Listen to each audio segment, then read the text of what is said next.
right, man. Starting a new playlist up, I guess, here. Battle of the Resume. Today we talk about Vasyl Lomachenko and Errol Spence resume. Who has the better resume? Let's get into it. And if you didn't know, Money Powell lost to Devin Alexander's big brother that was incarcerated and got out a couple years ago. Von Alexander, he lost a unanimous decision, I think it was, up in Minnesota on the Lara card. So for people who didn't know that, Money Powell took that L. Yeah, but he'll bounce back. He a good young fighter. But yeah, let's talk about it. Lomachenko turned pro October 12th, 2013. He's 31 years old. Errol Spence is 2 years younger than him. 29 years old. He turned pro in around a year before him in 2012. Both southpaws, all right. And you know, at the end of the day, Errol Spence has 25 fights. He's been fighting one more year than Lomachenko, you know, as a professional fighter. In his first year, he turned pro at the end of 2012. He fought twice. But his second year, as a pro, he fought fought 8 times. And I think that's the difference in their resume as far as activity. Lomachenko didn't have that active year because he fought for a title in his second world title fight. But Errol Spence has been pro one more year longer. Like I said, Lomachenko has 15 combined fights. Errol Spence, I think that 2013 year was the big difference, has 25 combined fights, no losses, no draws, 21 knockouts. Lomachenko has 1 loss, obviously, to Orlando Salido. And we're talking about the best resume. And we just look at Errol Spence's resume. And don't forget, he started off at 154 pounds. People tend to forget that. You look at his resume. In his first fight, it was at super welterweight versus Jonathan Garcia.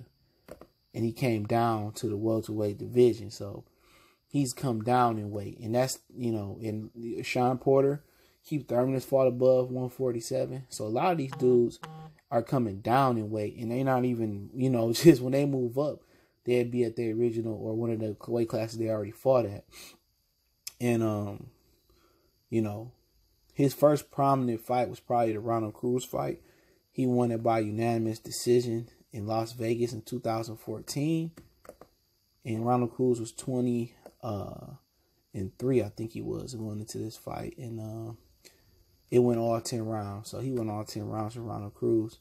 Just the first name you really notice on his resume. But it's his first prominent victory over a named guy or a world champion that we remember was over Chris Algieri. Okay, Chris Algieri was a 140-pound title holder who beat up Ruslan Provodnikov in a fight that HBO thought was a robbery, but Provodnikov had a really good start to start the fight, but then Algieri outboxed him. And looking at Chris Algieri when he fought him in 2016, he wasn't no spring chicken. When he lost to Errol Spence, he had already lost to Manny Pacquiao. And then his very next fight, he lost to Amir Khan. Then he had a unanimous decision over Eric Bonet. And then he lost to Errol Spence. So he had already lost 2 of his last 3 before fighting Errol Spence. You know what I'm saying? And so he didn't beat a prime Algieri. He beat down S10 Algieri, okay? Then he fight Leonard Bundu. Leonard Bundu was 33-1 coming into that fight, you know, with him. And Bundu had lost to Keith Thurman around 2 years before losing to Errol Spence. Then he beat Pablo Munguia, and then he stopped Jussi Klavakovac. I don't know this dude's name. And then he lost to Errol Spence. Okay, Errol Spence ended up knocking him out. So, you know, he beat him. And then he beats Kell Brook, who was 36-1. And I don't have to explain Kell Brook. Kell Brook was coming off a loss to Triple G. and he had moved up to 160 pounds. And he came down in weight, back down in weight to fight Errol Spence, 13 pounds down, coming off a loss where he got his face broke. So that ain't a prominent victory to me, you know, but people can say what they want to say. They live off the Kell Brook fight, but people forget Kell Brook had almost legitimately lost to Carson Jones in their first fight, but they wouldn't know shit about that. He beat up on Lamont Peterson, who was 35-3-1. Going into that fight, Lamont Peterson had lost to Timothy Bradley, got dropped. He had a draw with Victor Ortiz. I remember watching on HBO. He legit lost that fight though. He got stopped by Lucas Matisse. So, you know, and he had a tough fight versus Danny Garcia, which we thought he won. Okay, but you know what? It was impressive how he beat Lamont, but it wasn't the most impressive Lamont Peterson loss. That goes to Lucas Matisse. He fight Carlos Ocampo. It was a mandatory. Shout out to Ocampo, undefeated champion. He fights Mikey Garcia, who jumps up 2 weight classes. Well, one, you know, 2, but really 1.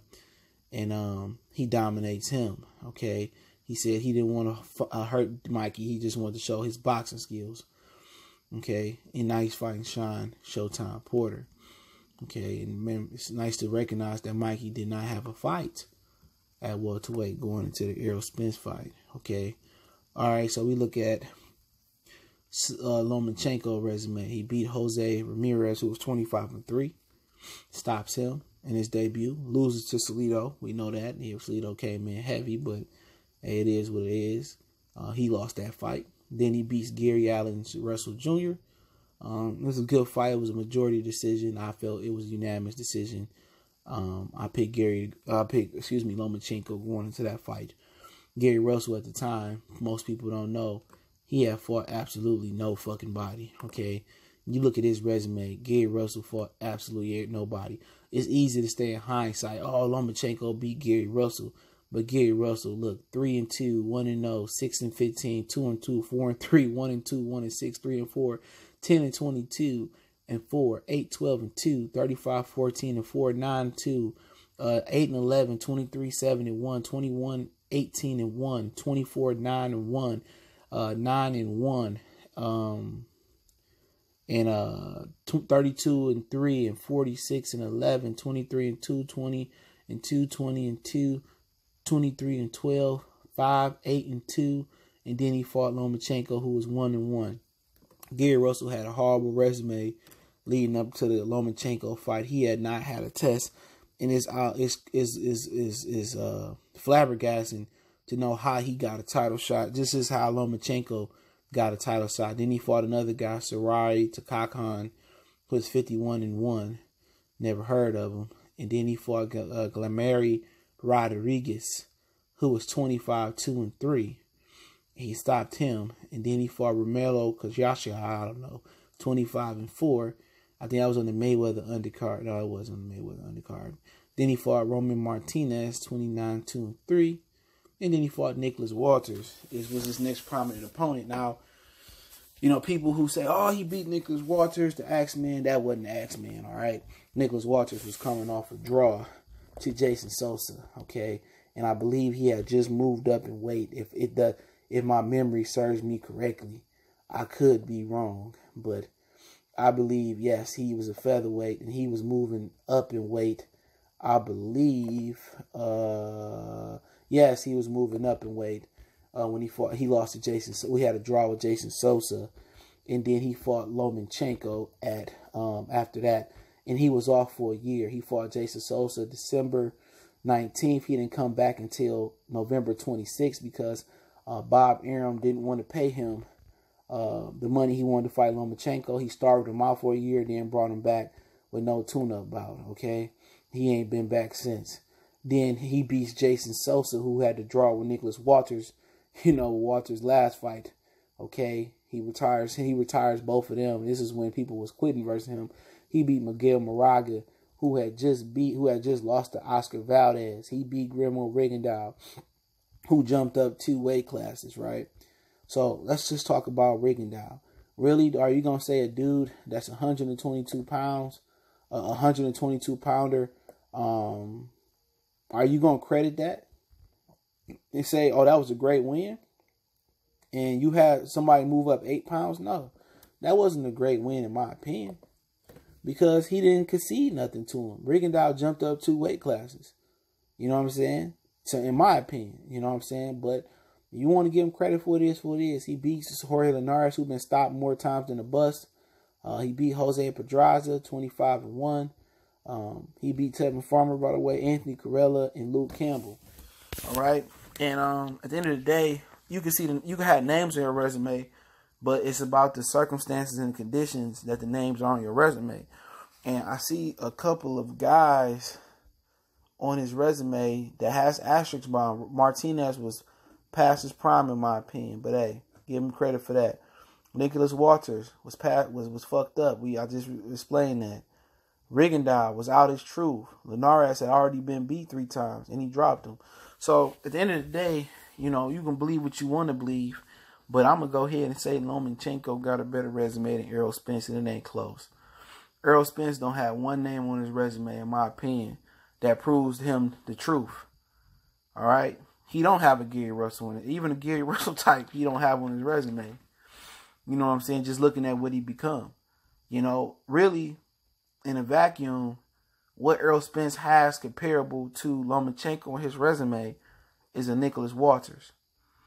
You know what I'm saying? Even though Walters was coming off a draw and a year layoff, Kell Brook was coming off a loss in a year, about a prior year layoff. I really don't know if exactly it was a year, but he was coming off some type of stuff like that with Errol Spence. I think Kell Brook is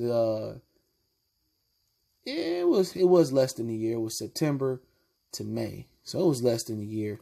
So he didn't have a year to heal up or tune up. But I think his Kell Brook win was comparable to Lomachenko's Nicholas Walters, and that's the only win that Errol Spence really got that make you say, "Damn," you know what I'm saying? Because Peterson, he was old. Garcia was a lightweight.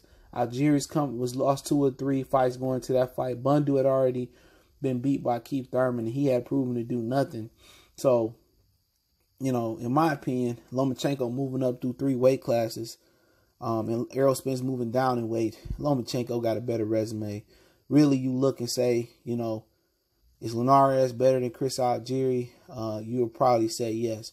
Would you say that Gary Russell was, you know, better than Lamont Peterson at the time? Yes, because he had the youth on his side. He's lost to Orlando Salido. Hey, it is what it is.